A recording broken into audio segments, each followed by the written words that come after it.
Erkin Asiya Radyosu'nun 14 yanvar gündeki xəbərdə Avropa Uyğur İnstitutunun məsulü Fransiyada Uyğur məsələsini tontuşda halqılıq rol oynayatqan Uyğur siyasi fəaliyyətçi Doktor Dilnur Reyhan 12 yanvar günü özünün ictimai taratqusu arqılıq Parijdagi Xitoy elçixanasının özünü sotqa arz qilganligini bildirdi. Onun aytishicha o'tgan yil o'tkazilgan bir bayramda Xitoy elchixonasining tashviqot lozunglariga qizil bo'yoq chechayotganligi uchun uni sotqa arz qilgan ekan. Ma'lum bo'lishicha 2022 yil 9 sentyabrdan 11 sentyabrgacha Fransiyaning Berentki shahrida insonparvarlik bayrami o'tkazilgan bo'lib, mazkur festivalga Xitoy elchixonasi taklif qilingan ekan. Fransiyadagi Xitoy elchixonasi Twitterda mazkur festivalda 3 kunlik ko'rgazma uyushtirganligini e'lon qilgandan keyin Fransiya Yeshillar partiyasi a'zolaridan tashkillangan bir guruhga Xitoy elchixonasining chediri oldiga kelib, Uyg'urlarni qo'llab namoyish qilgan. Namoyish qatnashgan Dilnur Reyhan va lager shoiri Gulbahor Jalilova Xitoy elchixonasi qurgan chedir oldidagi tashviqot lozungisi va ustallarga qizil ranglik bo'yoq chechayotgan.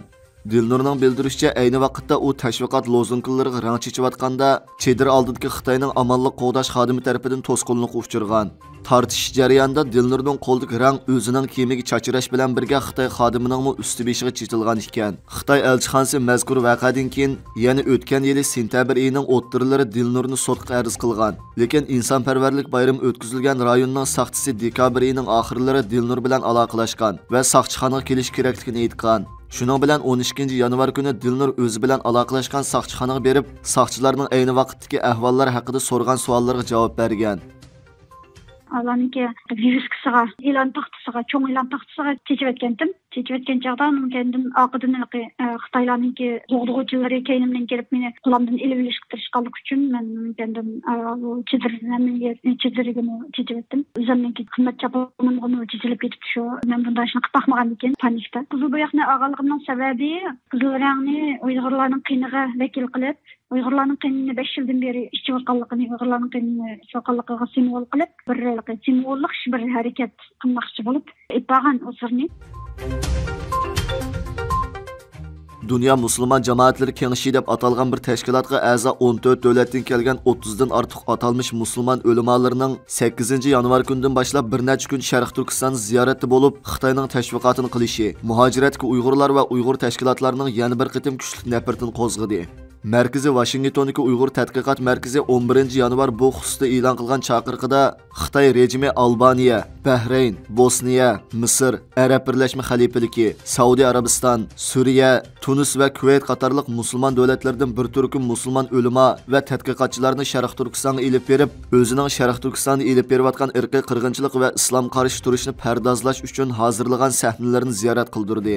Bu ziyorat Xitoy doiralarining musulmonlarni Uyg'ur musulmon qarindoshlari uchun qo'zg'alishdan to'sish uchun islom dunyosi qarta elib berayotgan keng ko'lamlik saxta uchur tarqitish faoliyatining bir qismi hisoblanganligini, ziyorat jarayonida Xitoy amaldorlarining saxta tashviqot va uchurlarini sahnada ko'rinishlarga aldangan musulmon vakillarining eg'izidan dunyoga tarqatganligini, oxirida islom dunyosini Xitoyning irqiy qirg'inchilik jinoyatiga sherik bo'lmasligini ta'kidlagan. 15 yanvar kuni Xalqaro Sharq Turkiston tashkilotlari birligining uyushtirishi bilan Xitoyning islom dunyosidagi ta'tir tashviqoti qarshi axborot e'lon qilish yig'ini o'tkazgan. Yig'inga İstanbuldagi Falastinlik olimlar jamiyati, Amerika Islomiy munosabatlar kengashi, Turkiya IHH insonparvarlik yordam jamiyati va Malayziya musulmon yoshlar harakati, Falastin, Iroq, Liviya, Yaman qatorliq davlatlarga tava ommaviy tashkilotlar qatnashgan. Amerika Federatsiya tekshirish idorasi Xitoyning chet eldagi parokanchilik harakatlariga qarata tekshirishni kuchaytirmoqda. Oxios torining xabar qilishicha, Amerika Federatsiya tekshirish idorasi Amerika ijtimoiy taratqusi Facebook'ga e'lon chiqarib, Xitoy hukumatiga munosabatli bo'lgan Amerikadagi yomon g'arazlik organlarning parokanchilik qilishi va raqamlik iz qo'g'lishiga uchirgan kishilarning darhol o'zlari bilan aloqalashishini talab qilgan. Amerika Federatsiya tekshirish idorasi ilgari Xitoyning Amerikadagi Uyg'urlar qaratgan parokanchiligi qarata tekshirishni boshlagan bo'lsa-mu, lekin bu yuqorqi organning bu xil parokanchilikka qarata tunji qitim ijtimoiy taratqularda e'lon chiqarish ekan.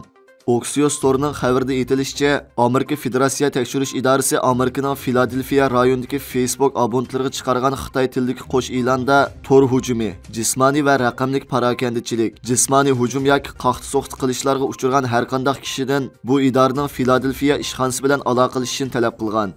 E'londa bo'lib Xitoy ijtimoiy aloqa sipsi undidarda parokanchilikka uchirg'uvchilarni izlaydiganligi ta'kidlanib, Balkim siz Xitoy hukumatining chegara halqagan ziyonkashligining qurboni bo'lishingiz mumkin deyilgan. Lekin Federatsiya tekshirish idorasi Oksios to'rg'i bergan yozim bayonotida davlat halqagan tahdidlarni nurg'un taraflardan hal qilganligi, bu ijtimoiy taratqular e'lonlarini o'xshamagan tildagi tahdid, qo'rqitish qo'llanmalari, buni Federatsiya tekshirish idorasi tor betini o'z ichiga olganligini bildirgan. Amerika Federatsiya tekshirish idorasining bu e'loni yaqinda Nyu-Yorkdagi bir bino Federatsiya tekshirish idorasi tomonidan Xitoyning chet el soqchixonasi degan gumon bilan axtirilgan bir vaqtda e'lon qilingan ekan.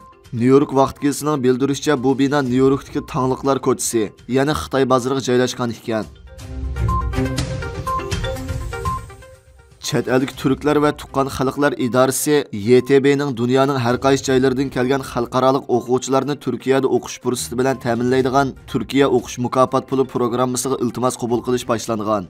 YTB yozim bayonot e'lon qilib, 1992-yili Buyuk o'quvchilar turi degan nom bilan boshlanib, 2012-yili Turkiya o'qish mukofot puli degan nom bilan dunyoga ichib o'tilgan. Turkiyaning rasmiy o'quvchilar o'qish puli programmasining 2023-yillik iltimos qabul qilish vaqtining boshlanganligini uqtirgan.